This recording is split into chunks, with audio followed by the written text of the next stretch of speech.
Hello, my dear friends. Welcome again to our reflections for this Easter week. We are now on Easter Monday, and in our tradition in the church, this is still part of the octave of Easter. Sa simbahan, meron kita ginatawag nga oktava. Ano siya oktava? This is 8 days, no? Okta. Which means walo.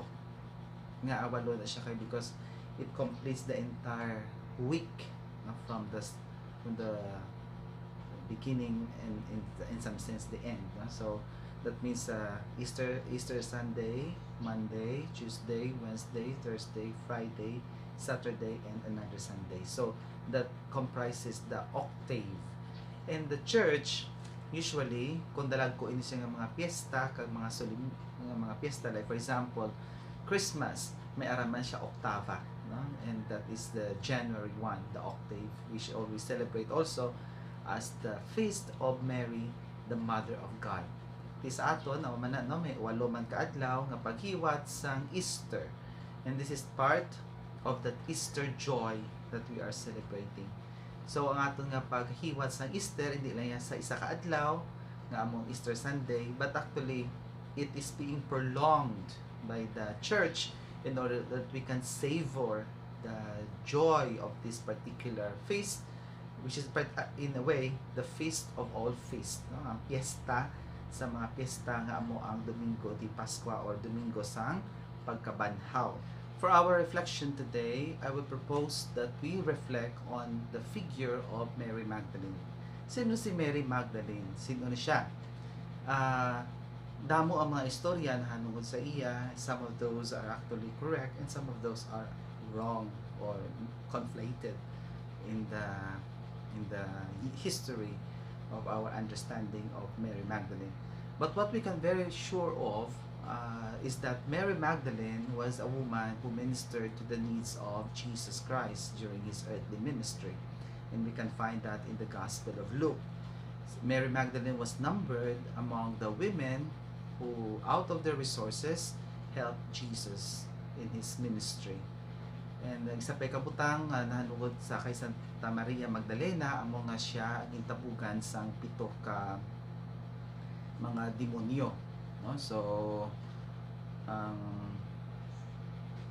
kahit hindi ko anong butsin mo sa pito ka demonyo nga ina, is that the 7 capital sins of the capital sins happened in the Middle Ages, so it will be anachronistic to apply that to the 7 demons of Mary Magdalene. But some scholars would tell us that the 7 demons are actually a way of expression that Mary Magdalene was in total dominion of the devil, or not really the devil that we know as Satan, because they have a different perspective of this, but in a way that Mary Magdalene was really totally under the control of the evil one. So in what particular way and how is it expressed, we are not very sure.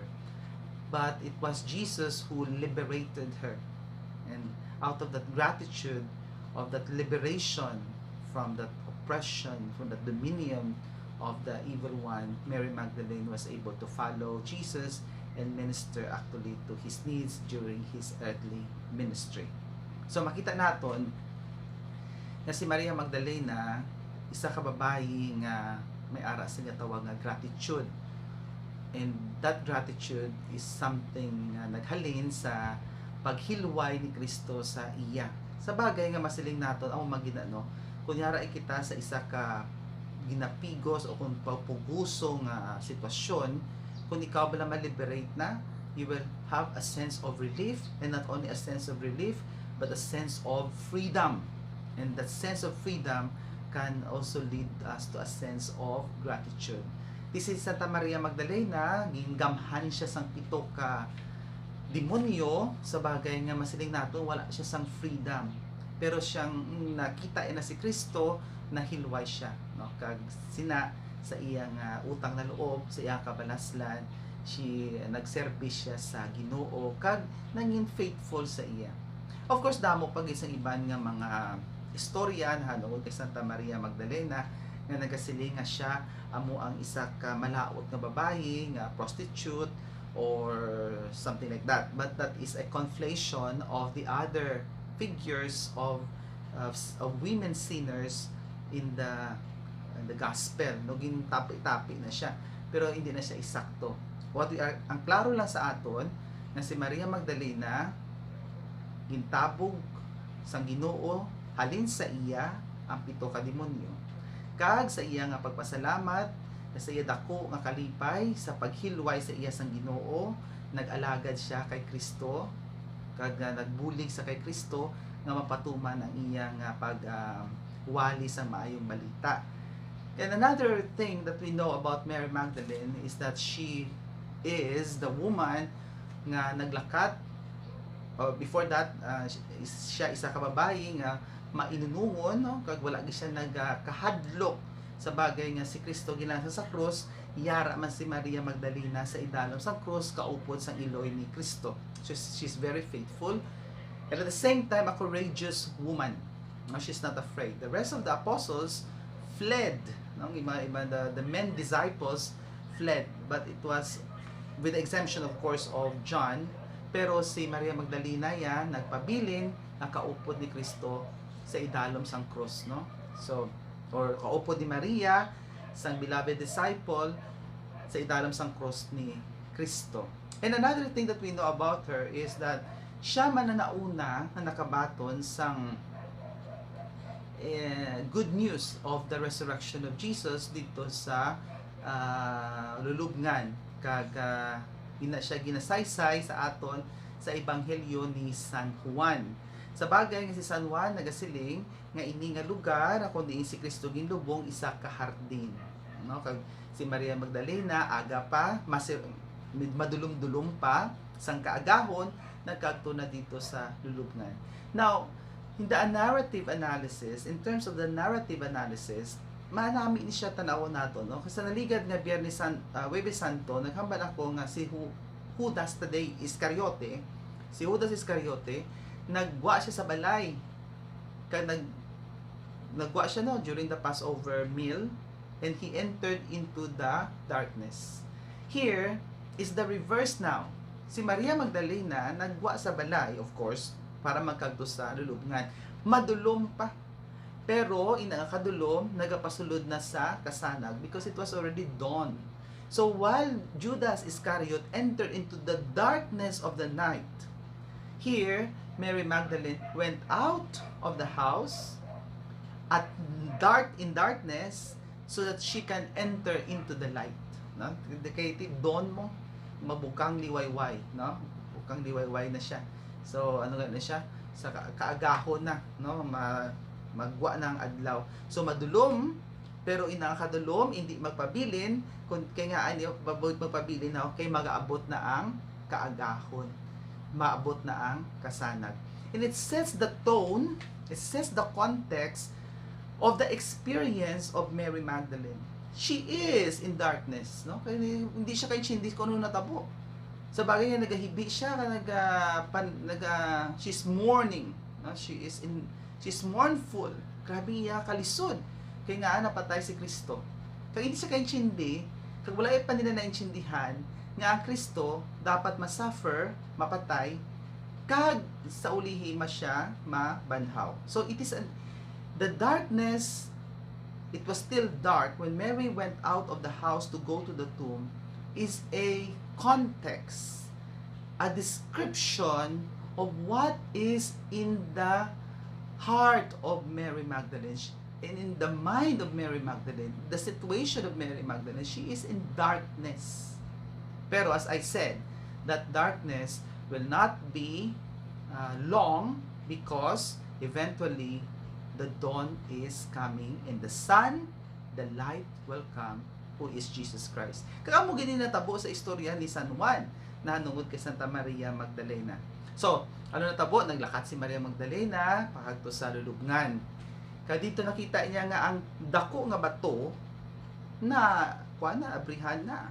So anong hinimo niya? Nagdalagan siya pakadto sa kay Pedro kag sa disipulo nga hinigugma ni Kristo. Kananugid siya nga wala na ang lawas ni Kristo kay abierto mo. So si Pedro kay ining disipulo nga hinigugma ni Kristo, nagdalagan man pakadto sa lulubngan. Pero nakaabot una ang huben nga disipulo kay ulihi si Pedro, kay siguro may edad si Pedro, so mahina yung dalagan niya. Pero naway siya nagsulod dayon. Ginulati si Pedro kasi Pedro amo ang naguna sulod. Pagkatapos na nakagawa na si Pedro, nagtanaw man ang disipulo, naglakat sila pabalik sa ilabalay, knowing that something happened. Something marvelous happened. But where is the body of Jesus? That must have their thoughts. That must be the lingering thoughts, no, of this event. Diin na nagkagto ang lawas ni Kristo. Kaya wala naman to ang nabaruro na lang mga panapton ang nabilin sa sulod sang lulubngan. Di si Maria Magdalena nagpabilin siya. She stayed in the tomb, or rather outside the tomb, I presume. Pero she saw 2 angels. Nakita niya sa 2 ka anghel. Kag naghambasa siya nga kung anong ginapangita mo dire. What are you looking for? And then, nakabati isang tingog, ahabi niya hardinero. Naghambasa sa hardinero nga, tiyoy, kung di inyo gindala ang lawas, itudlo sa kay kwaon ko siya. Pero ang hambasa ng hardinero, Mary. And that is the moment that Mary Magdalene recognized that it was Jesus. So what are the lessons that we can learn from this particular story of this appearance narrative to Mary Magdalene? Number 1, Mary Magdalene is so focused on the physical body of Jesus. Where is the body of the Lord? She was not able to see, in fact, and recognize the resurrected Lord. Nga how? Because she was crying, and I don't know basta sobrang hibi, nagaparamaro kang mata niya, so ang luha niya, harap pa na nagbara sa iyang mata, sa bagay nga hindi siya kakita nga, ay sinatubang niya, is the one that she is looking for. And what is beautiful in the Gospel of John, is that John used a term there to express that the action of Mary appearing, nagkatanaw, through her tears into the tomb. And the word is parekepsen. And this is beautiful. This parekepsen, or the looking into the tomb, the searching, parekepsen, is also used in the Septuagint. That is the Greek version of the Old Testament in Canticles chapter 2 verse 9. In describing the search for the beloved. So makita mo dere that the parekepsen of Mary Magdalene, the peering into the tomb of Mary Magdalene, is actually similar to that of the beloved, no, looking for the beloved in the Canticle of Canticles. Ano po silingon? Ang pagtanaw ni Maria is that of a beloved, no? Of someone looking for that beloved, no? So gigapangita sang hinigugman niya. In the Canticle of Canticles, so you know that is a kind of a love poem between someone who loves and trying to look for his or her beloved. So amo man diri siya sa kay Mary Magdalene. Ang pag-ibig ni Maria kang iya nga pagtan-aw sa sulod sang lulubngan, hindi na to nga out of curiosity or out of obligation or out of whatever you have there, no, in terms of looking, searching. For example, gapangita ka sa nadula mga kwarta, or nagapangita ka sa nadula mga relo, or maginapangita ka nga bagay nga gusto mong pangitaon. Lain na siya yung pag-search. Here, the search of Mary is the search of the lover looking for the beloved. Though, tapos basta mga nagpahalugay, no? Nagpahalugay, ginapangita giniya, ang iya nga, hinigugma kung makita siya, malipay siya. Pero ang problema is, Mary Magdalene was not able to see the Lord. She was not able to recognize because she was covered with tears. Because of her tears, it clouded her vision. Pero we know that the heart of Mary Magdalene is a heart of someone who is looking for her beloved. No, maybe we can even change it looking for her lover, no? So in a sense, the beloved and the lover in the Canticle of Canticles. So amo na siya kay Maria Magdalena, ginapangita niya ang lawas ni Kristo kay hinigugma niya si Kristo. Ang iba naman niya nga mga apocrypha nagasiling nga si Mary Magdalene has a relationship with Jesus as husband and wife, but that is not really correct. It's just kutso-kutso lang na siya. Ang gusto sa unang panahon, kutso-kutso ara na gid. So, kutso-kutso na yung klase nga si Mary Magdalene is looking for her lover in the sense nga husband niya. Of course, that is wrong. Kita, for example, we also have a love relationship with God. We are beloved of God. No? In a way, God is our lover and we are the beloved of God. No? So, amo na nga relationship balaya nga in the sense nga someone who is loved and someone who is loving. So, kita, we are loved by God and God is the one who loves us. In the same way, we can interchange also the connections or the relationship that we love the Lord and the Lord is someone that we love.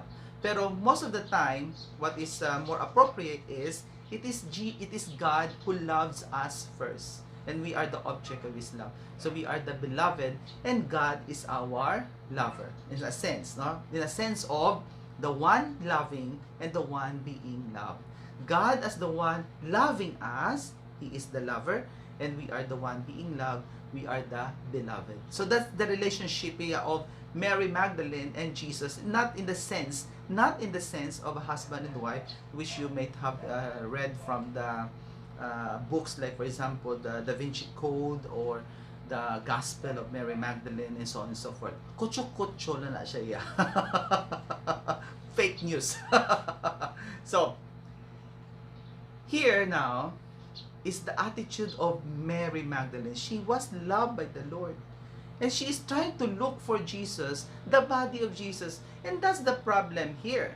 The problem is she is still focused on the body of Jesus, the physical body, the earthly body of the Lord.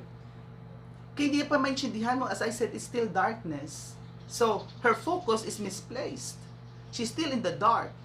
She's still confused. That's why she ran to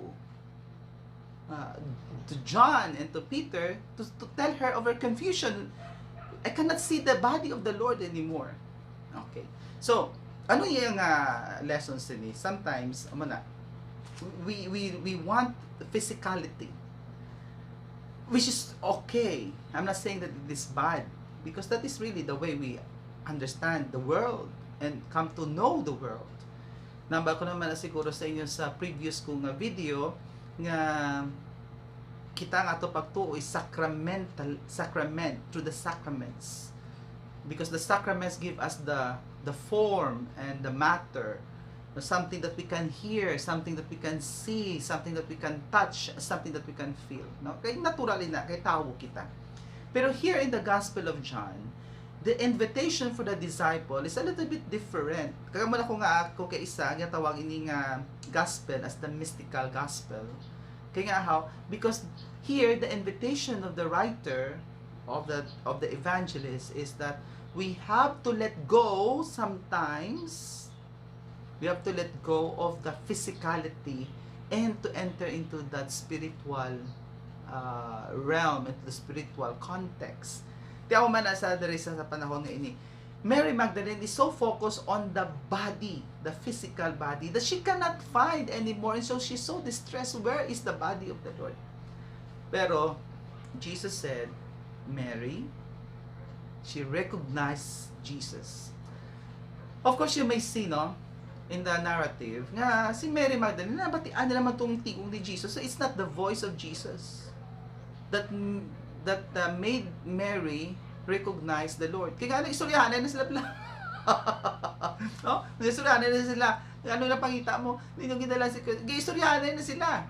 So, nabatian niya ng tingong ni Kristo. Pero hindi niya nakilala.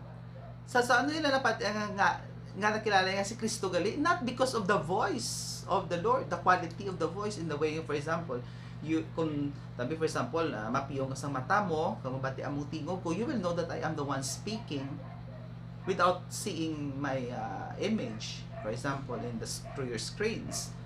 So you will know because of the quality of my voice, the kind of the voice that I have. So the same is true sa inyo balay da. Kilala mong tingog sang imo nga kaupod da, o tingog sang imo nga kilala. Nalayo pa lang, basta mabatian mo ng tingog nila, si ko ara na, something like that.